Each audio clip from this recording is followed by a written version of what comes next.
Last time we were talking about races and racism, part one, and we looked at what the Bible had to say about the origin of man, the fact that all of us are related. How many races are there? One. What is it? Human. The human race. Good. Is that Armel I see come in there? And Carl? Hey, come on in, you guys. Make yourself at home. Pull up a piece of the table. Yeah. That's good.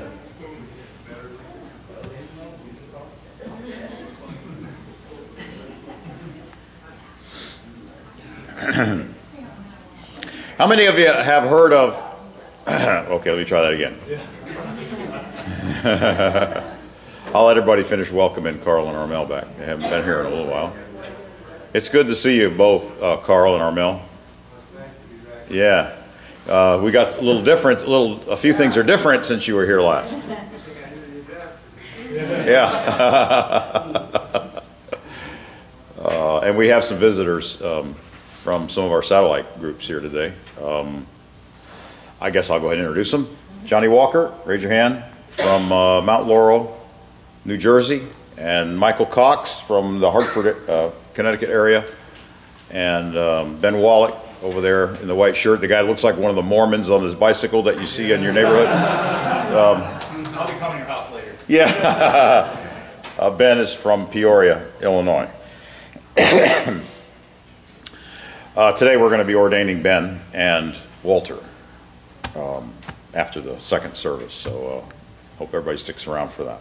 Okay, last time in this class we were talking about what the Bible has to say about races. Now, how many of you have heard of interracial marriage? How many of you know people in interracial marriages? Let me see your hands. No, you don't. Because interracial marriages require multiple races. Isn't that right? Now, if you know somebody that married an animal, then you know somebody in an interracial marriage. But if they married a person, then it's not interracial marriage. You know, this is sad, but it's a fact that in the Bronx Zoo, several decades ago, but in the Bronx Zoo, you could go and they had a cage where they had an orangutan and a pygmy, African pygmy, in the same cage as a supposed illustration of evolution. Have you ever heard of that before? It's a fact. The implication was, well, this African pygmy is lower than us white people on the evolutionary scale, and he's closer related to an orangutan than he is to a human being. And that's really sad. It's really, really sad. You know, we as Christians probably shouldn't use the word race in the sense that it's used today in our culture, because the Bible clearly refutes that entire concept, right? What does the Bible say? We're all descended from the same two parents, Adam and Eve, right? Not only that, we all came from Noah, which means ultimately we're all related, so we can't have interracial marriages, right? Is there anything biblically wrong with a black marrying a white? Is there anything wrong with a Hispanic marrying a, Asian? No, they're just people who grew up in different places, that's all. There's nothing in the scriptures that imply that shouldn't happen. Racial purity simply means don't try to procreate with animals, okay? That's all it is. Get it? All right. Let's talk about today a little bit about the races and genetics, and actually Steve will probably jump in from time to time and correct me because I'm sure he knows more about this topic than I do. Let me also say that much of the information that I'm going to be giving you today comes from Ken Ham and his Answers in Genesis website. So it's not all original with me. I am not a scientist, and I don't pretend to be a scientist. All right? So what I'm telling you is not stuff that I thought of myself. All right. Let's look at what do racial differences involve. See, one of the problems is we look at the exterior of a person and we don't look at all the interior, right? I mean, when you look at somebody, you don't see all their organs, their bones, their muscle. You don't see any of that. What do you see? Skin color, hair color, eye color, height, weight, you know, those kinds of things, those external characteristics. The fact is, according to genetics, there is only about 0.2% difference in the DNA of any two human beings.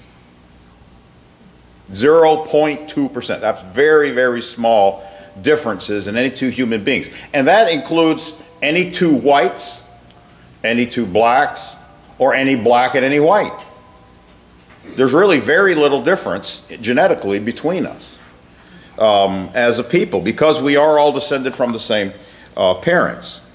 Now, number two, if you are in for a kidney transplant and let's say you're black, do they have to find a donor who's black? Do they care what the so-called race of the donor is? Why not? Because it doesn't matter. That's why not. It doesn't matter. I mean, the color of your kidney, I mean, your kidneys are all the same color. It doesn't matter what color your skin is, right? What does that imply? The fact that organs from an African work perfectly fine in a, you know, white European, or vice versa, right? What about blood transfusions? Do they, when you fill out your questionnaire, when you give blood, do they ask you what color your skin is so that they can make sure that that blood goes to somebody who has the same color skin as you do? No, why not? Because we're all related. Now, your blood types have to match, right? That's important. But your skin color doesn't matter, and who you descended from doesn't matter, right? Did you know that the Bible teaches that God created, when He created animals and He created man, that each group would reproduce only after its kind? Isn't that right? Now, there are variations in kinds, just like there's lots of different kinds of dogs.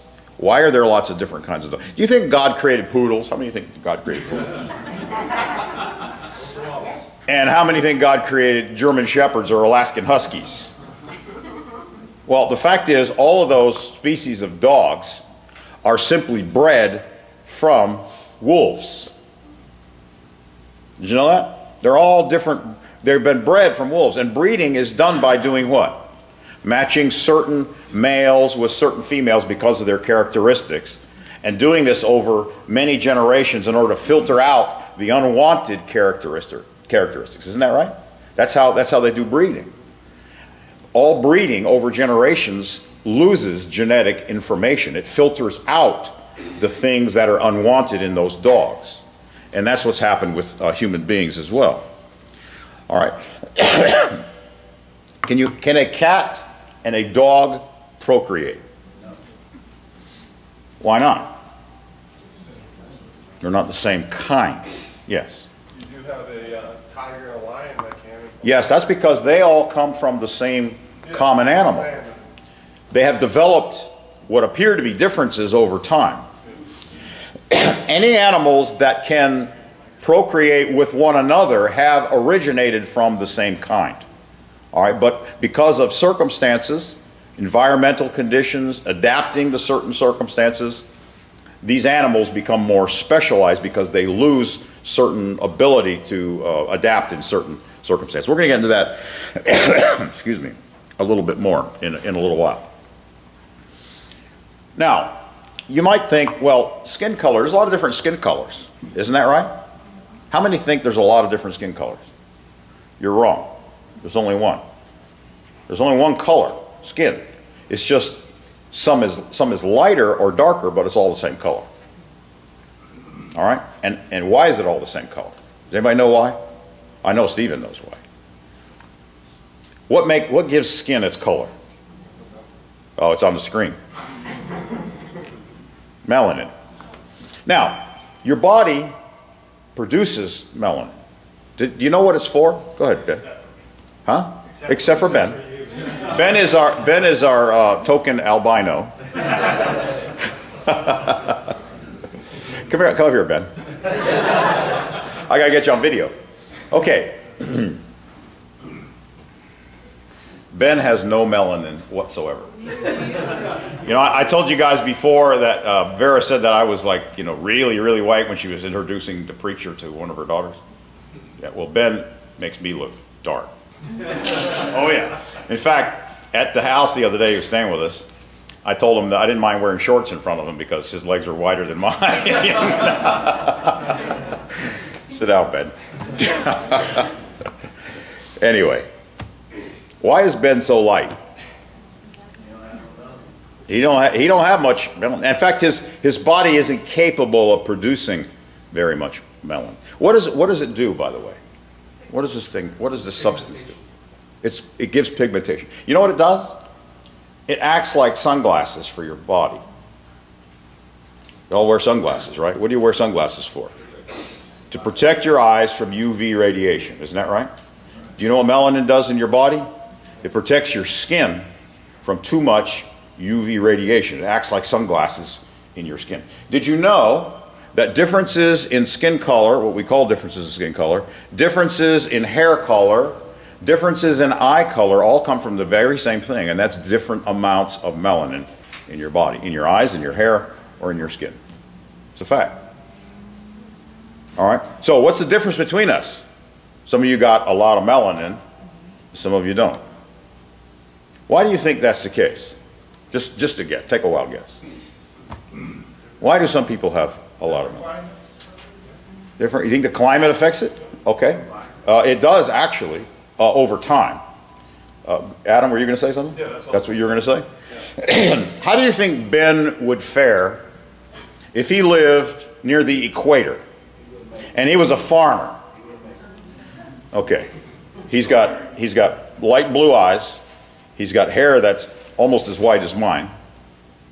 And he's got very white skin. What's going to happen to him? He's going to get cooked. His brain is going to turn to scrambled eggs because of the sunlight. There's nothing to block the light from the sun from making the top of his head into a frying pan, right? That's why I have copper.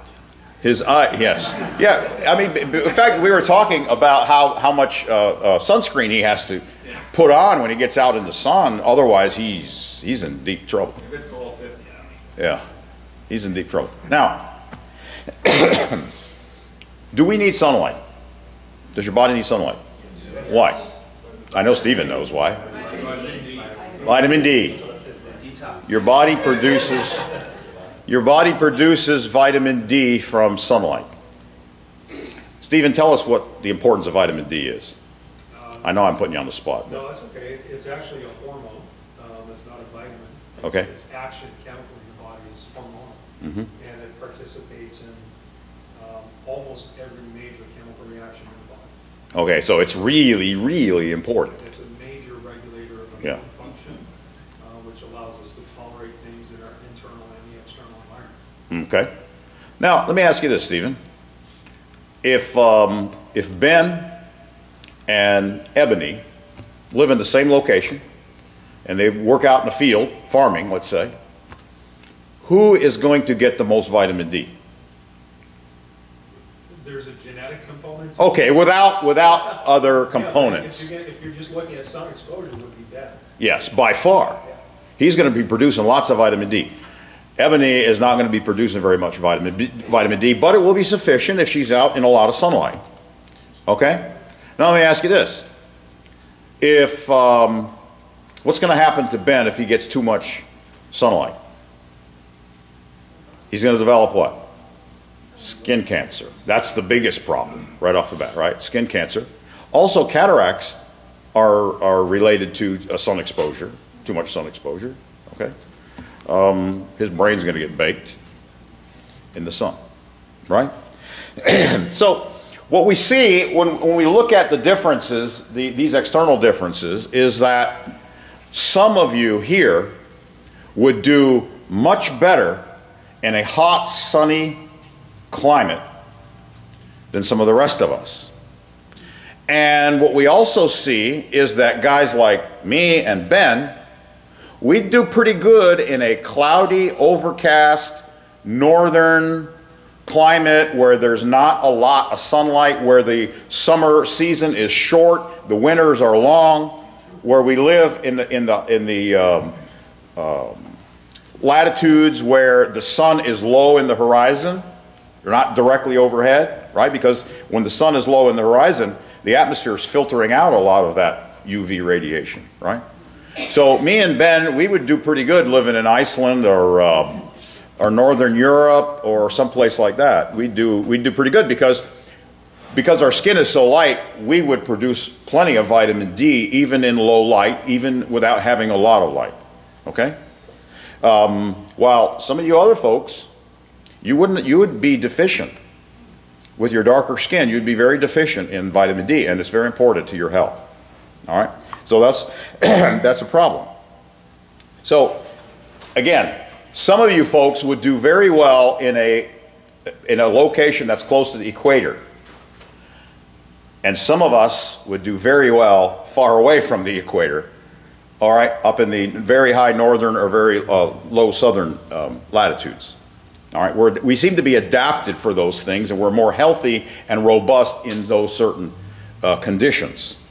All right, now, let's talk about DNA. And I know, listen, I'll probably say something wrong, and Stephen, if I do, you can correct me, okay? Because again, this isn't my forte. But DNA is basically information that is coded into every human being. And it instructs all the cells what they are to do, how everything in the body is to function, how it's to develop. When a baby is born, their DNA contributes to who they are and to their growth and how everything develops. Your eye color, your hair color, your skin color, how many kidneys you have, I mean, everything is dependent on this. It's like a computer code that's built into all your cells in your body, I believe. Isn't that right, Stephen? DNA is in every cell of your body. It instructs your body as to what to do and how to do it. All right? It's part of God's design. Now, the information that makes you you, that makes your body be what it is contributed by both your mother and your father. But by getting all this information from your mother and your father, you don't need all that information, because you need to be two people, you need to be one person. Now, when we say we get that from our mother and our father, what are we talking about? We're talking about in the woman's egg and in the male sperm. This DNA information is all there, and it's encoded. But what else do we know? During reproduction, what happens? A woman has many eggs, and man has many sperm. And it just so happens that this particular sperm happened to fertilize that particular egg, and the DNA information here may not all be the same in all these eggs or all these sperm, but it's all information that has come through the parent, that the parent has carried. Now, the fact is, you carry a lot more information than your body actually uses to produce you and make you what you are. And there, in fact, in genetics, there's called dominant genes and recessive genes. All right? You carry information that you might inherit from your parents, and you might pass it on to your offspring, but it has never actually controlled who you are. That is, it's just passing through you. All right, you guys get that idea? So the concept is there's a lot more information in that DNA and in those genes than what your body actually uses. It chooses sort of randomly, through certain processes, but it chooses which ones you're going to be. So you never know what a baby's going to be. You don't know what its gender is going to be. You don't know what its hair color is going to be. You don't know what its eye color is going to be. You don't know if it's going to be fat or skinny or tall or short or weak or strong or a mutant. Like a poodle is a mutant. Right? Like your dog Gizmo there, Steve, is a mutant. Right? So there's all this data that gets combined, that gets mixed up, that gets filtered out through one particular sperm fertilizing one particular egg from this particular human being and that particular human being, and portions of it come together and are selected to make you who you are. So the point that I'm trying to make is that you carry a lot of genetic information in your cells that do not define you, that you simply are passing along to the next generation. All right? I didn't see any hands go up. Okay. Now, make sure I got through all my notes there. Hold on. Yes, I did. Now, what does the Bible say happened to mankind? See, what's important about this, what we're talking about, is that what we see from the way genetics works and what we see when we look at all the different people groups around the world, and we see that there are people with different color skin and different color eyes and different color hair and some other slightly different features. We see that it's all of these characteristics that you see are not because a person has evolved more than somebody else has evolved, but it's because certain genetic information has been lost over many generations within the people group that you happen to come from. Like, for example, the people group that I happen to come from, and Ben happens to come from, Northern Europeans probably. Is your family from Northern Europe? No, I'm Norway. Norway, there you go. Way up there. They have lost the ability, the genes, the characteristics that cause his family and his people group to produce melanin has been lost over many generations, or greatly reduced over many generations. And this is what you get, a mutant like Ben and me. Okay? Now, as I was saying, the Bible says that mankind at the Tower of Babel, that God confounded the languages. What'd you say? Oh. God confounded the languages, and what did that do? It caused, what is that noise? Whose mic is it? It's my mic?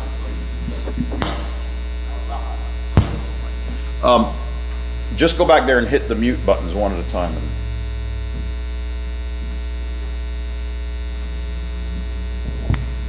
No. Walter, just hit the mutes one at a time until you isolate it. And then turn them back on. Figures.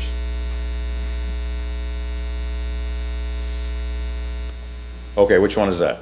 CD play. CD player? All right, leave it off for now. We'll turn it on when we play the soundtrack later. Okay, all right, thank you. I don't know what happened, but the CD player's acting up. What was I saying? Oh, okay, so one person tell me what I was saying. Norway. Thanks, Spencer. Tower of Babel. God confounded the language, and what did that do? It caused people groups to become isolated from each other, right? Prior to that, everybody stayed together, which meant they were all intermarrying amongst each other. So whatever the gene pool is for that whole mass of humanity, it was constantly being remixed, right? So nothing was being filtered out. But when God confounded the languages, it forced humanity to move into other directions and isolate themselves from the people they couldn't speak to anymore and understand and communicate with anymore, right?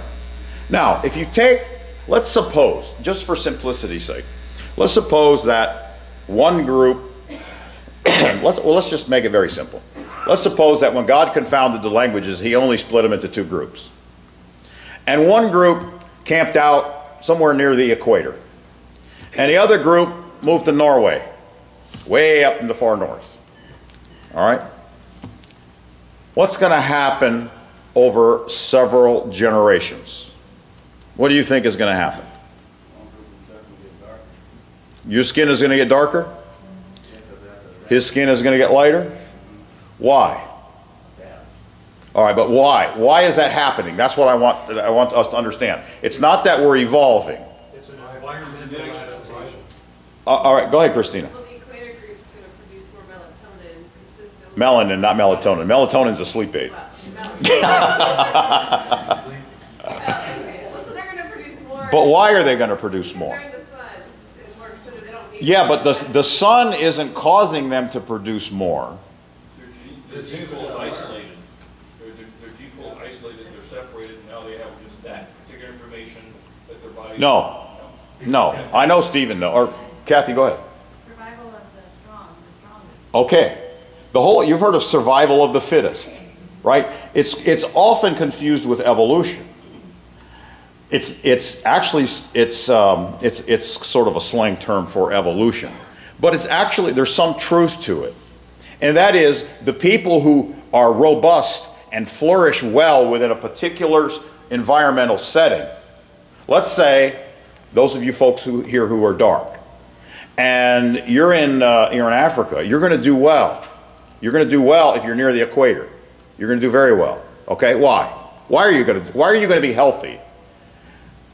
Because, first of all, you've got enough dark pigmentation in your skin so that you don't develop skin cancer, you don't develop cataracts and things of that nature, right? So you're going to tend to be healthier, while people who are a little lighter aren't going to do as well.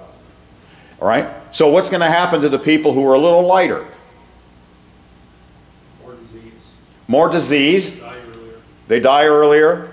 Closer. They're not as healthy, right?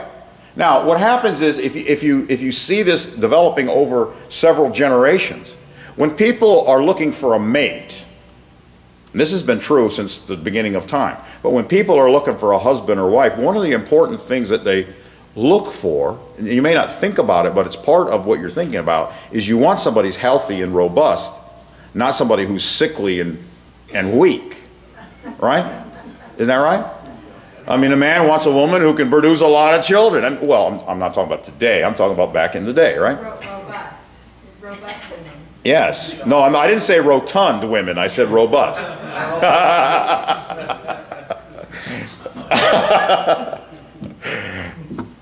You look for a healthy mate. So what does that mean?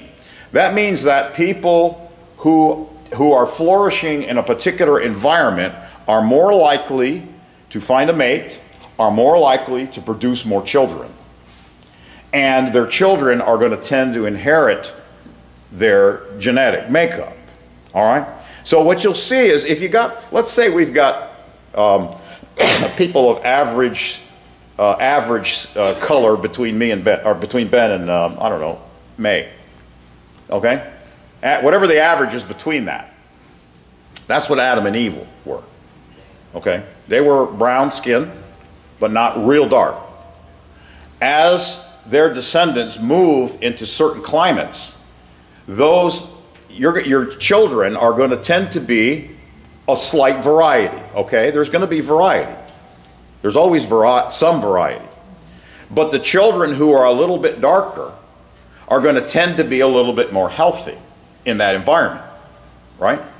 And after many generations, what you find is the lighter skinned people tend to get sick and tend to die off early. They tend to have less and less children. So when you figure this over many, many generations, what you find is, as a group, the average is getting darker and darker and darker and darker until they reach, the maximum that your body can produce of melanin. And the exact reverse happens in climates where there's little sunlight, where there's shorter growing seasons, right? Where there's long, cold winters, where people are indoors, for 3/4 of the year, they're indoors because, the time when they can be outdoors is very, very short. So they're not getting a lot of sunlight, right? Now what's going to happen? Vitamin D deficiency is going to happen, right?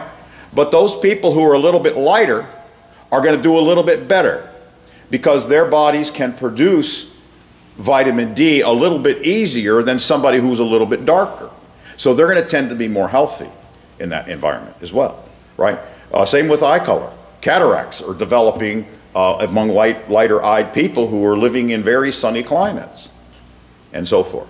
All right? So what happens is, over a long period of time, over many generations, the genetic information that is being passed on to you from your mother and your father, you happen to get whatever it is randomly, all right, whatever you've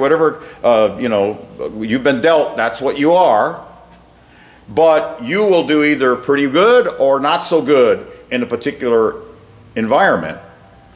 And those who do very well tend to have more children. And so the population shifts in that direction. All right? And eventually, those lighter-skinned people, in a climate near the equator, those lighter-skinned people die out completely. That is, the genetic information that causes me and Ben to be as white as we are gets lost over time as each child is, the genetic information is sorted between sperm and egg, and that information gets lost. So the reason we are so different now, many years after God created Adam and Eve, is because if you trace our genealogies back in time, you will find that some of us are descended from people who lived in certain environmental situations that filtered out certain characteristics because the other characteristics were better suited to that environment. Now, there's another factor also in this, and that is cultural sorting. It's not only the environment and people being more healthy in a particular situation, but culture has something to do with it as well. That is, some cultures think that fat women are beautiful, right? Some cultures think skinny women are beautiful, like, some of these models and stuff. Some people think blue eyes are desirable or blonde hair is desirable. See, there's different characters. Now, if you look at different tribes around the earth, in different parts, you'll find that what people consider to be desirable traits are completely different in different places. It's because of the way culture has developed. And a lot of it has to do with being healthy and robust, but a lot of it is based on other things as well. And so when people are looking for a mate, some people, some of you folks, as you dated when you were young, that some of you folks had, like some of you guys had, 25 women chasing after you. Some of you girls had a whole bunch of guys chasing after you, and other ones had a trouble getting a date if their life depended on it. Right? You know what I'm talking about? No. Well, the fact is, people who have certain traits in certain cultures tend to be considered handsome or beautiful or whatever it happens to be. And so they have a lot more luck, if you want to call it luck, getting a mate and having a lot of kids than somebody who looks like a freak. Okay? Does that make sense? So what happens is those things get filtered out too because of culture. So we have environment as playing a big major role in this, and also culture playing maybe a lesser role in it as well. But you can see that after many, many generations, just 1 second, Spence. After many generations, a lot of the capacity that is built into humanity to be able to adapt to these various cultures, because we have a wide range of possibilities, what happens is this information gets sorted and weeded out to the point where we are now no longer able. If I'm married to Diane, and she's not as light-skinned as me, but she's fairly light-skinned, right? If the two of us, were living off somewhere and we didn't intermarry, and our kids didn't intermarry, and our grandkids didn't intermarry with any other people group, our kids would always be white, right? Light-skinned, because the ability to produce that in our offspring has been lost in the people groups that we have come from. But now let me ask you this. What happens if a black man and a white woman, very white woman, produce a child? Sometimes they're very beautiful babies. What is that called? What is that baby called? Mulatto. Okay, mulatto. Mulatto means that the parents are opposite, black or white. Okay? President Obama is mulatto. His mother was white, his father was black. Isn't that right? Now, did you know that if you take two mulatto children from different couples, okay, so you got one couple over here, let's say the man is black, the wife is white. They have a mulatto son. And you have another couple over here, and let's say the wife is black and the man is white. And they have a mulatto daughter. Both of them, their skin color is going to be about an average between the mom and the dad, normally. But not always, okay? Now, let's say two mulatto marry each other. Did you know that within that one generational jump, all of the genetic information is regained again so that their children can be anywhere from dark, dark, dark to as light as Ben? Not only that, there's examples. In England, there was an example of two mulattoes that married who had twins. And one child was black and the other child was white. But in every other way, they look the same. Isn't that amazing? And why does that happen? Because the genetic information that was lost and all filtered out was regained again, and so they had a lot of potential again, a lot of adaptability there again. I'm sorry, Spence, I know you had a question and I ignored you, sorry.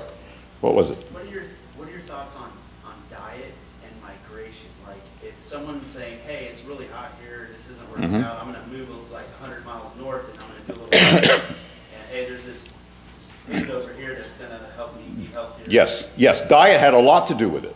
Because if you move to different locations, the available food is going to be different, right? Like, for example, in some places in Africa, they depended on hunting, primarily hunting for food. Right now, let's take that as an example. If your primary source of food is hunting, rather than farming, the Europeans, Northern Europeans tended to farm. All right, let's say your hunting is your main source for food. Not only that, if you live near the equator, what is your growing season if you're going to grow food? Pretty much all the time. Yeah. You don't have a short growing season, right? Okay. Let me ask you this. Does your body need to store up a lot of fat for the winter because there's not going to be a lot of food? No. You don't need that. So what's going to happen to the ability to store a lot of fat? You're going to tend to lose it, or at least it'll be reduced over time. Not only that, if you're dependent on hunting, you got to be fast on your feet because you're not using a 30-06 rifle with a scope, right? You're using bows, you know, things like that. We're talking going back a few years, right? You have to be fast on your feet. You have to be athletic. And if you're not athletic, what's going to happen to you? You're not going to be able to provide a lot of food for your family, and your kids are going to be sick, and they're going to probably die young, right? So those people who tended to be more athletic because they were hunters, what happens?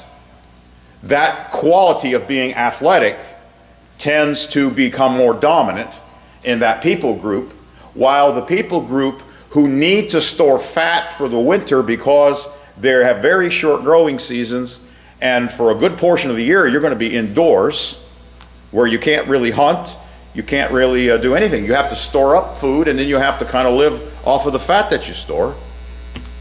You need that ability. Your survival depends on the ability to store fat, right? So you can see even body types can change over time in these kinds of environmental situations, all right? Did you have something to add to that, Steve? I thought I saw your finger going up. You know what you're talking about is what's called phenotypic expression. So you've got, I had no idea. you have your genotype, which is your DNA blueprint. Yeah. And some of those things are going to happen in your life, and there's a whole bunch of DNA potential that may or may not turn on for either an individual person or a group.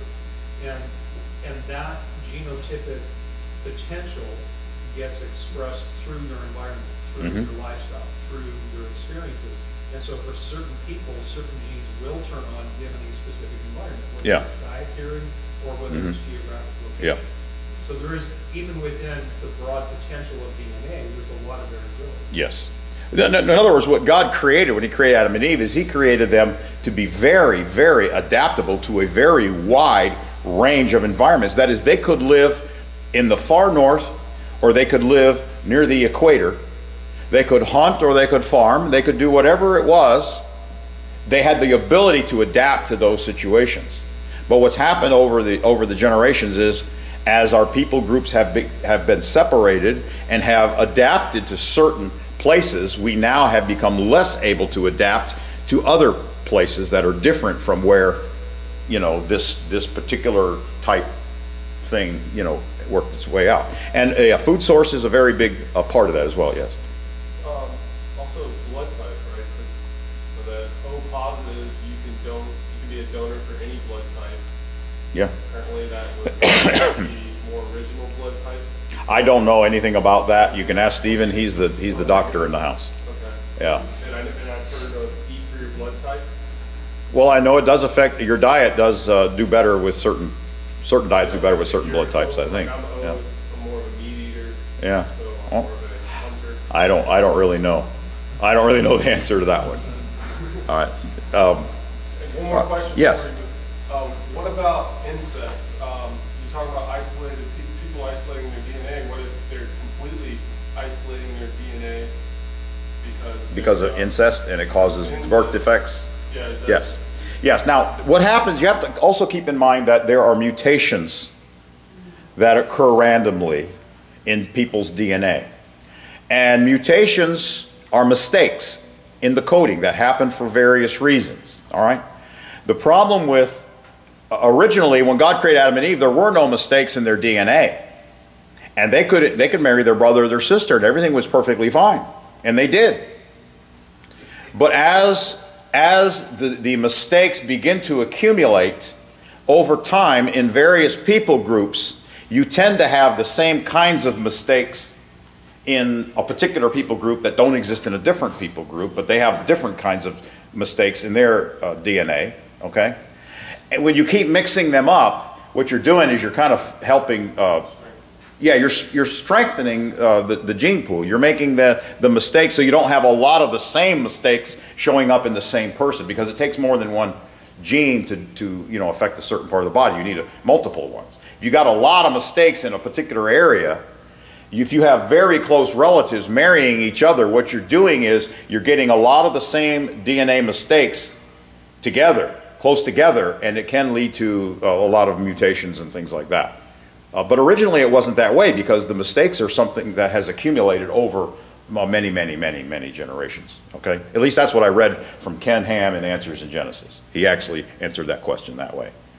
So I assume he's correct, because he's a scientist and I'm not. Is there anywhere in the Bible that says we should, you know, for that reason? Or stay- Well, we know that originally Cain, for example, and Seth married their sisters, right? Because there were no other people, but there were no mistakes in the genetic code, so that wasn't a problem. But by the time, just one second, Samari, by the time we get to Abraham and then the people of Israel and then God giving his law, the Bible says you shall not marry a close relative.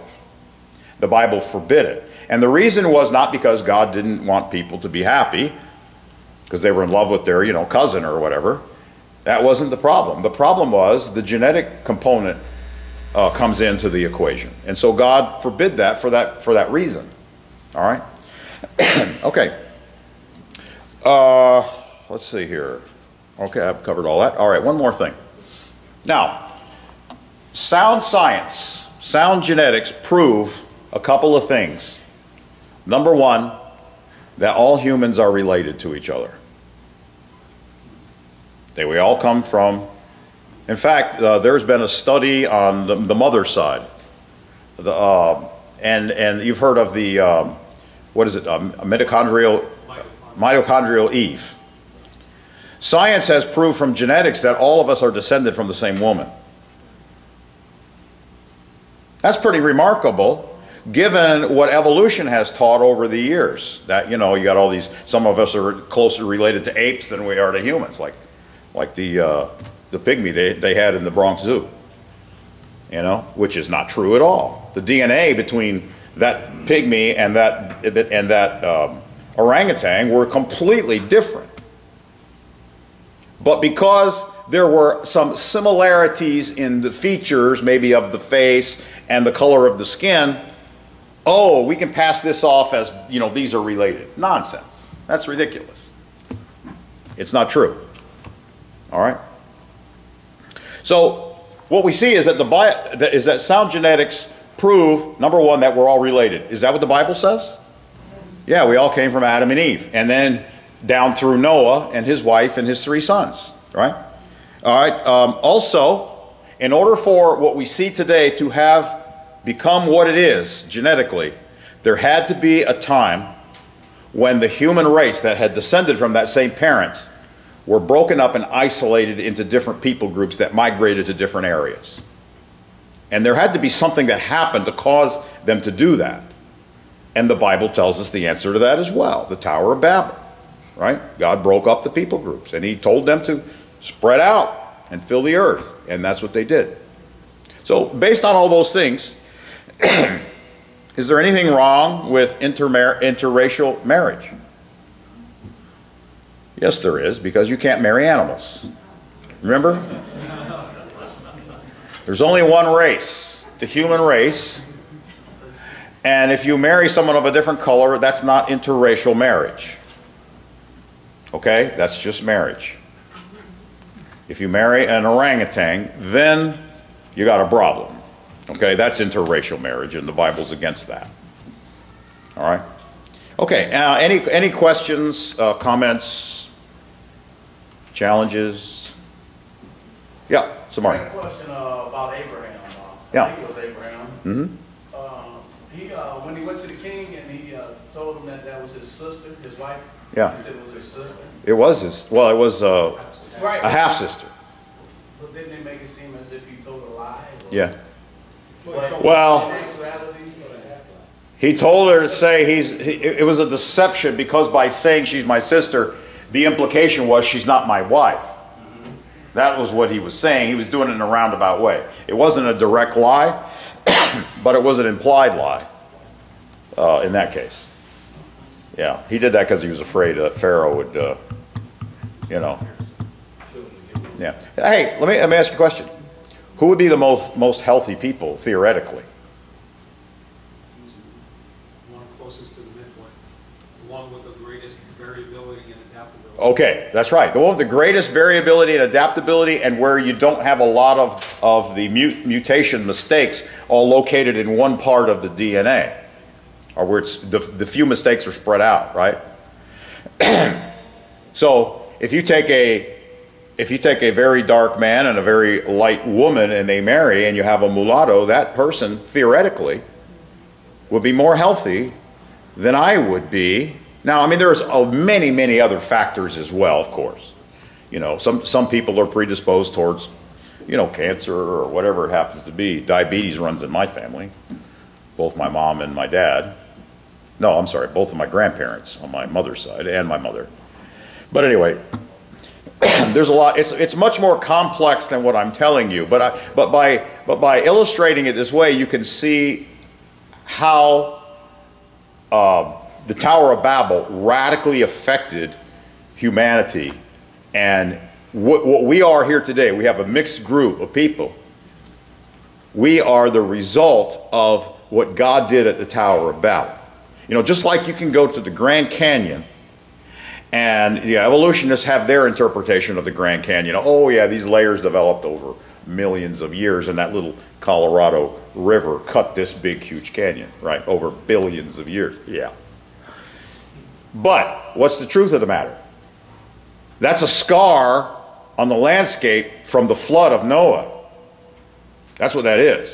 A lot of that water, when the water receded from the earth, was trapped up in the up north of there for quite a while, until a partial dam gave way, and all of a sudden all this water comes gushing down through there, and it carved out, because there were layers and layers and layers and layers of silt, of mud that was laid down by the flood.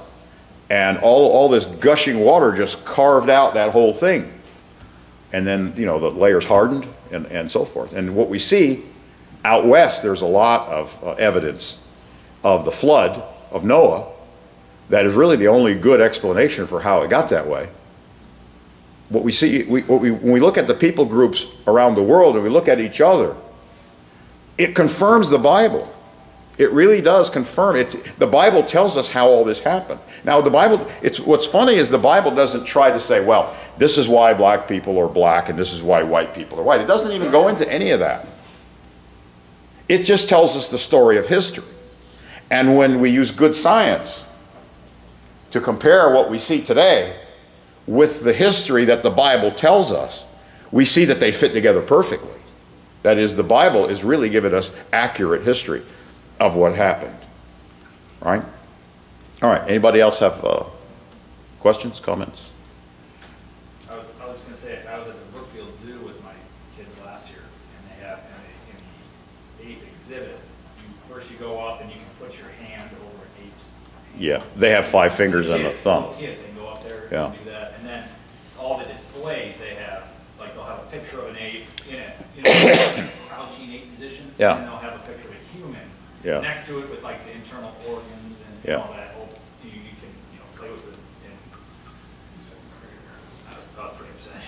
Yeah, and of course, you know, you all have seen the textbook pictures of the ape, and then the next picture he's a little bigger, and the next picture he's stand up a little more, and the next picture he's wearing a tuxedo, you know. But yeah, you know, that is deception. That's what that is. It's deception. It's not accurate scientifically. It doesn't explain. They try to explain where all the different colored folks come from. When I say colored folks, I didn't mean colored folks. I mean different colors. Different color folks come from. They try to explain it by saying, oh, well, you know, some people are more advanced evolutionary, you know, than other people. You're closer to an ape and all this kind of stuff, which is nonsense. It's Bigfoot, yeah. I've never, you show me Bigfoot and we'll talk. You know, if that was the case, that certain skin-colored people are more evolved than others, you would never, theoretically, you would never see a black person smarter than a white person. No. No. You know, and there's smart people and there's stupid people of every color. Right? Isn't that right? There's beautiful people and ugly people of every color. There's tall and short people of every color. Fat and skinny people of every color. You know? And all of this has to do, the reason we are so different in the way we look now is because the differences have been magnified over the generations because information has been filtered out because of environment, because of culture, and things like that. All right? Okay. Anybody else? Are we done? We're good? Okay. That's it on the doctrine of man. Next week, we're going to start a new series in this class on the destiny of man. We're going to talk about what God says about the righteous, what the promises are for the righteous, and what the destiny of the wicked is, ultimately according to the Bible. And we'll look at it progressively from the Old to the New Testament. All right? I'm going to try not to spend too much time on that because we already went over some of that already in the Doctrine of Man series. Okay, anybody have any other comments or questions before I shut it down? No, we're good to go.